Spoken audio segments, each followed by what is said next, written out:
As we continue our in-depth look at the competitive job market here in the SFL, I want to introduce you to Ron Daratani. He's a career counselor and the president of DMR Global, an executive recruiting and career planning firm. Hey there, how are you? Hey Nick, how are you? Good to see you. Great to see you.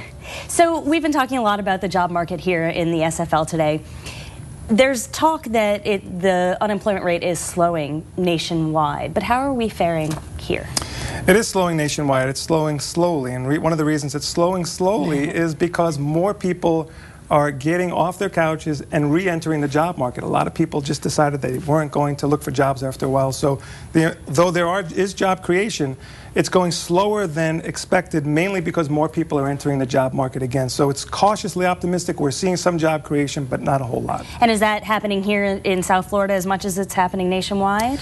There's 1 million people unemployed in Florida, 250,000 in South Florida. Wow. And yes, it's happening everywhere. Wow. It's just that we were one of the hardest hits because we were one of the biggest growth states before California, Arizona, Nevada, and Florida. So we got hit the hardest, so we're slower to come back. I see. And what are some of the industries that got hit the most? I know earlier we were talking to Marcia about construction, but I mean, is that the only industry that was hit hard? Well, construction is the basis point.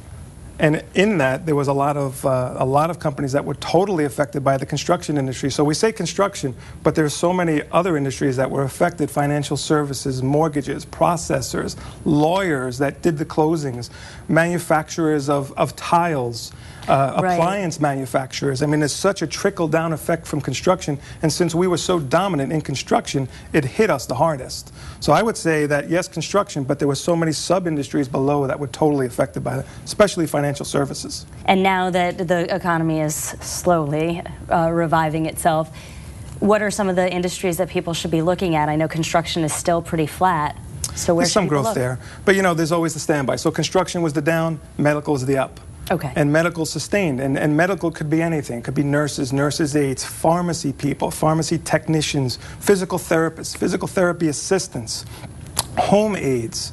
Then you have the software engineers and network engineers. So medical, though sustained wonderfully through the recession, they were also hit. Sure. But they really didn't have a downturn as much as some of the others because people still get sick, people still have to go to the doctors, they still have to see their physical therapists. They may not go as often. Right. That's the trick. So as the job market has shifted here in South Florida, do you think this is a time for people who were maybe unemployed from construction agency to go back to school and study something maybe in the medical field? A lot of people are retraining, lots of people. So colleges and even school teachers are in demand, professors. A lot of people are retraining, getting into those sort of industries. The problem of getting into those industries is there are already people existing in those industries. So now if I go and I get retrained, I'm going to be competing with the other people that are already in there, but it also, you know, gives them some additional skill sets to put on their resume that shows more compelling reasons why companies should hire them. Sure. Now, a lot of people over the past couple years have taken jobs, I guess it would be called like underemployed. They've taken jobs at a lower rate than they had been making before. Sure.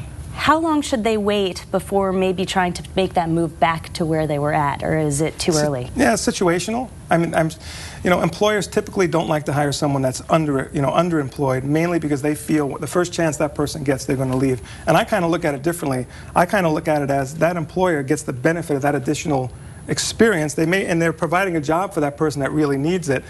So those people are always on the lookout. Their resumes are always out there. So it's not like, okay, I'm settled here, so I'm going to stick here. Right. Their eyes are always open, looking for that next opportunity. And those employers that hire them, they understand that these people are eventually going to leave, so they're going to try to maximize their value as quickly as possible. I mean, are any employers looking at maybe boosting up their rates and their time so that maybe they can keep these people on full time? I think that if someone came in and proved themselves, they would love to keep that, you know, that really skilled person there. So yeah, that's an opportunity. But then the economy is so skittish that companies don't know when to increase their rates and increase that, and they don't want to scare off their existing clients because they're very difficult to get to start. Sure, sure. So it's kind of a balance. Yeah. And that's really that's really the trick for a lot of these companies. And Florida is predominantly a service-related industry.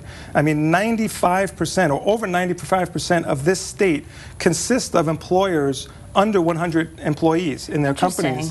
I didn't know that until recently. And like 63% of those 90 plus are between 2 and 9 employees. Huh, so if you're looking, look at the smaller companies. The smaller companies, but the smaller companies require a much broader skill set, because when you walk into those smaller companies, you have to bring in skills. You can't just be a one-dimensional player. It won't work in a smaller company. Makes sense. Yeah. Now, Governor Scott has come up with this very aggressive idea, I should say, because the plan's not really in place yet, for creating jobs. Do you think he's got a realistic expectation of what we can do in Florida?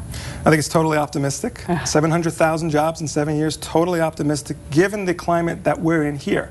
Service-related industries, mainly smaller companies, no manufacturing, none.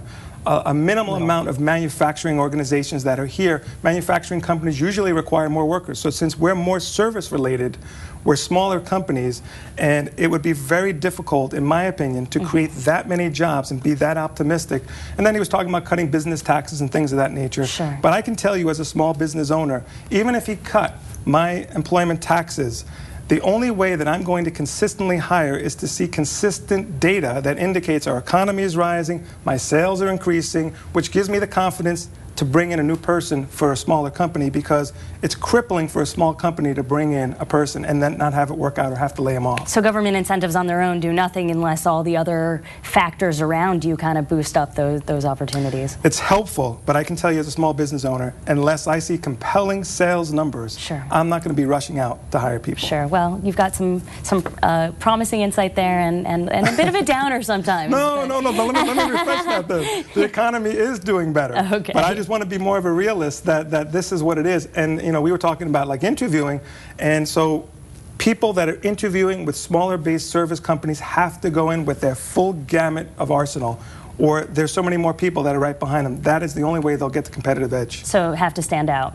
Definitely stand out and show the skills. Well, thank you so much. I appreciate your insights. Good to see you. Likewise, good Thank to see you.